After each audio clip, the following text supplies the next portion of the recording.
Ma'am, can I go to the comfort room?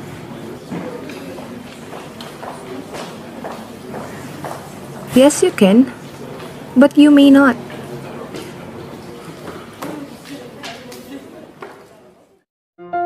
Hey everybody! It's adventure time!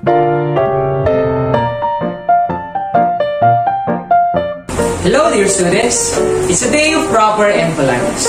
Welcome to another English journey with me. I am your teacher for today, Sir Brian Buenaobra. Come and enjoy gathering information as we discuss different words to start our approach to people. In this lesson, we shall be able to first, use proper modals in sentences.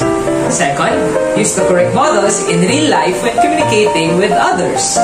And of course, let's just enjoy and let's have some fun. Keep watching and let's start our adventure. Hey everyone, kindly check out their conversation.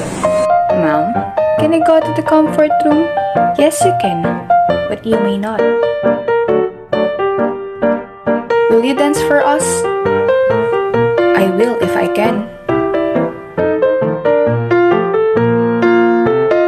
And after observing their conversation, why do you think the teacher said yes but also stated a no to the student? And why does the second conversation seem to have doubts in her answer? You wanna know why? So let's proceed to our lesson. And as we start the lesson, we are to define first what are modal verbs. According to Grammarly, modal verbs show possibility, intent, ability, or necessity. They are a type of auxiliary verb. They are used together with the main verb of the sentence. These are used to express certain hypothetical conditions, such as advice, capability, or requests. And here are some examples of modal verbs.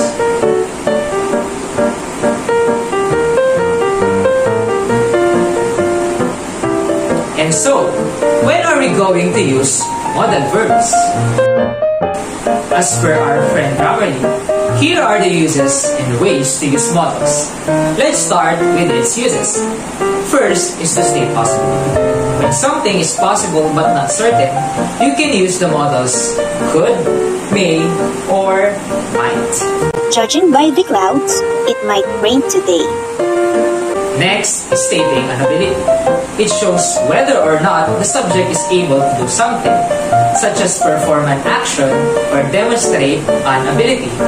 If the statement states a negative form, cannot or can't, meaning the subject isn't able to do something.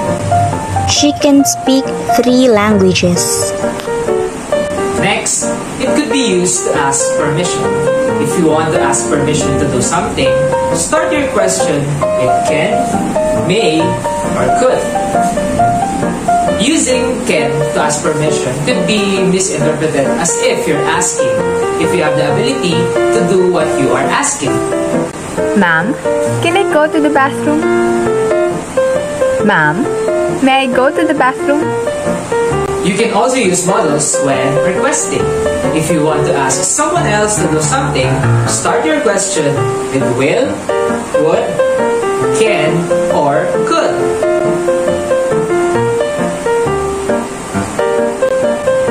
Hey guys, is everybody keeping up?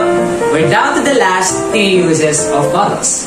The 5th one is when you want to give a suggestion or an advice. When doing so, use the modal verb should. You should try the lasagna. That guy should wear less cologne. And aside from that, we can also use modals to give commands. For this, use the modal verbs must, have to, or need to. You need to be here before 8 o'clock. Lastly, we have obligation or necessity. It can express a necessary action such as an obligation, duty, or requirement. And likewise, the negative form expresses that an action is not necessary. Use the same modal verbs as with commands must, have to, or need to. We have to wait for our boss to arrive before we open.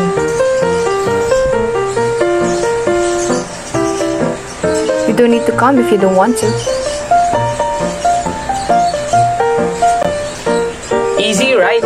And after knowing when to use modals, we are now going to explore how to use modals in a sentence. My dear students, please take note of this.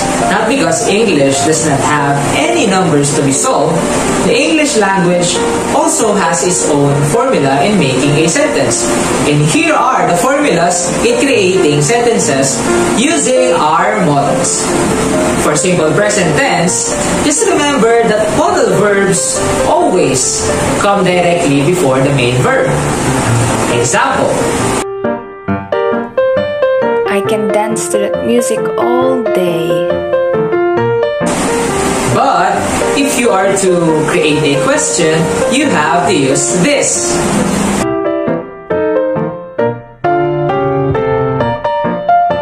Next is simple past.